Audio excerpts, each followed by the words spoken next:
যে সমস্ত স্ত্রীদের স্বামীরা পরকীয়া করে, স্ত্রীর কথা একদমই শোনে না, স্ত্রীর উপর জুলুম অত্যাচার করে, এমনিতে রাগান্বিত হয়ে যায়, দোষ ত্রুটি ছাড়াই অসৎ আচরণ করে, ওই সমস্ত মা বোনদের জন্য এই আমলটি করা উচিত।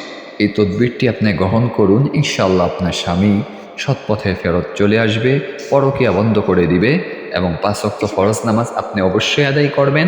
পাশাপাশি আপনি ইয়া লতিফু ইয়া ওয়াদুদু এটা আপনি 21 বার পাঠ করে আগে এবং পরে 7 বার করে দুরূদ পাঠ করবেন। সূরা ফাতিহা পাঠ করে আপনার স্বামীকে একটা পানি বা দুধ বা চা যে কোনো কিছুতে ফু দিয়ে আপনি খাওয়াই দিবেন এবং নিয়ত করবেন যাতে করে সে ওই ভুল পথ থেকে ফেরত আসে এবং আল্লাহ তাআলা যেন তাকে হেদায়েত দান করে। 5 ওয়াক্ত ফরজ নামাজের পরে এই দোয়া করতে থাকবেন। অবশ্যই এই তদবিরটি কার্যকরী আমল। ইনশাআল্লাহ আল্লাহ তাআলা আপনার স্বামীকে হেফাজত করবেন গুনাহ থেকে।